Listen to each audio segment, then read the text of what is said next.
Shalom bagi anak-anak Miss yang ada di kelas 5. Hari ini di hari Rabu 5 Mei 2021 kita akan belajar IPA kembali ya. Ya, hari ini kita akan belajar dari tema 9. Nah, anak-anak Miss silahkan membuka buku tema 9-nya. Kita akan belajar tentang zat tunggal dan zat campuran. Nah, baik, silahkan dibuka buku tema 9-nya ya. Ya, materi pelajaran kita mengenai zat tunggal dan zat campuran ini dari tema 9, subtema 1, pembelajaran 1, pembelajaran 2, dan pembelajaran 5. Ya, mari semua siapkan buku tema 9-nya ya. Ya, sekarang coba perhatikan buku kalian yang ada di pembelajaran 1. Di situ ada gambar keluarga Lani yang sedang atau yang sudah membeli mesin cuci. Nah, ketika mesin cucinya sudah dibeli, maka akan digunakan oleh ibu. Lani memasukkan baju ke dalam mesin cuci. Kemudian, ibu memasukkan deterjen. Ibu juga mengisi tabung mesin cuci dengan air. Setelah selesai mencuci, ibu mengeluarkan air melalui selang pada mesin cuci. Nah, air yang keluar dari selang mesin cuci tidak bening lagi. Air itu sudah tercampur dengan deterjen dan kotoran dari pakaian. Nah, kira-kira apa ya Miss kaitannya dengan pelajaran kita pada saat hari ini mengenai zat tunggal dan zat campuran? Apa hubungannya mesin cuci yang dibeli keluarga Lani dengan pelajaran kita ini? Nah, baik, mari akan kita bahas. Oke, tahukah kamu semua benda yang ada di sekitar kita ini termasuk materi? Ya, disebut juga materi benda-benda ini. Nah, materi adalah segala sesuatu yang menempati ruang dan massa. Ya, oke. Nah, selanjutnya mari perhatikan.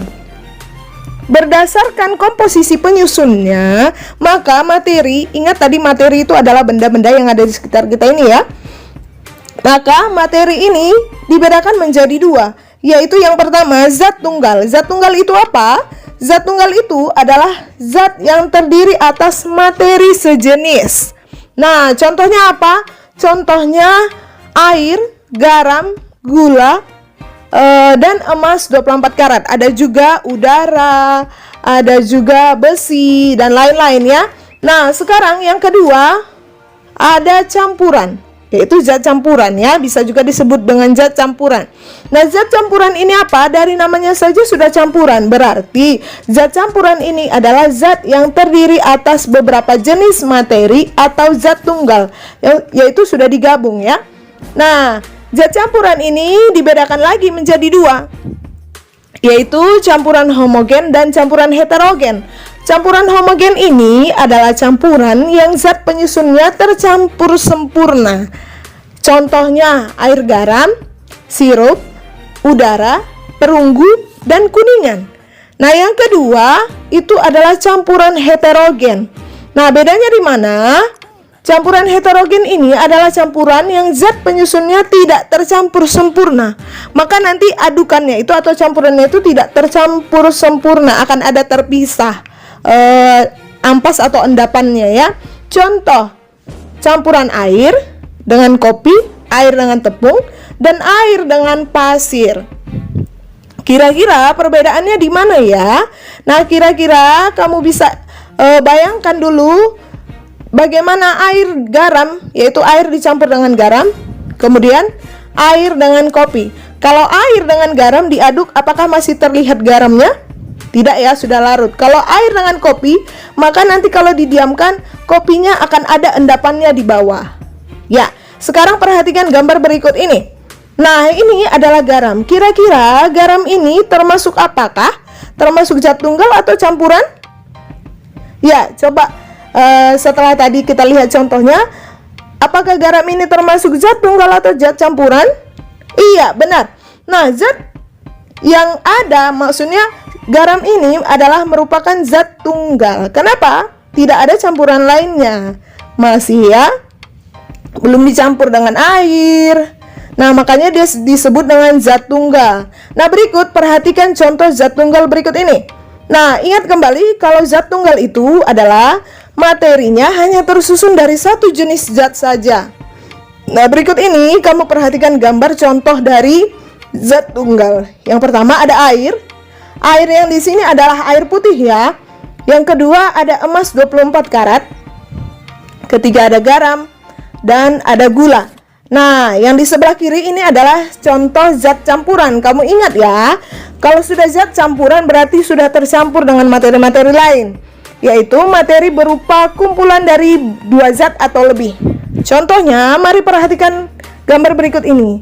Gambar berikut ini adalah air teh manis. Air teh manis ini adalah campuran dari apa aja? Nah, campuran dari air ditambah dengan bubuk teh, kemudian dengan gula, lalu diaduk. Nah, kalau setelah diaduk ini disatukan, ini namanya adalah zat campuran.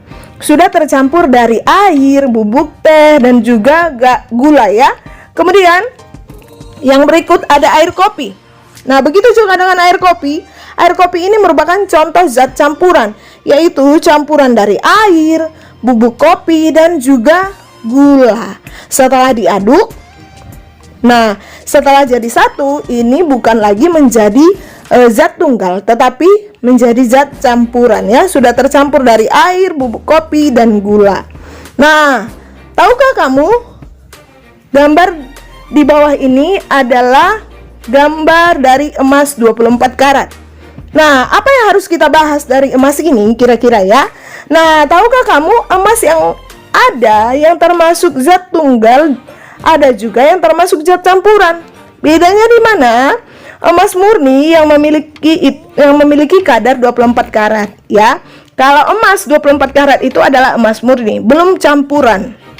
Oke, nah makanya dia disebut zat tunggal. Sedangkan emas yang sudah tercampur dengan logam tembaga memiliki kadar 22 karat, 20 dan 18 karat juga ya. Nah, sekarang coba kamu perhatikan lagi berikut ini. Ya, coba kita ingat lagi bahwa zat campuran itu dibedakan menjadi dua, yaitu campuran homogen dan campuran heterogen. Homogen ini ingat ya, homogen dia tidak bisa dibedakan antara zat-zat yang tercampur di dalamnya. Sementara heterogen, zat-zat penyusunnya tidak tercampur secara sempurna. Maka coba kita lihat.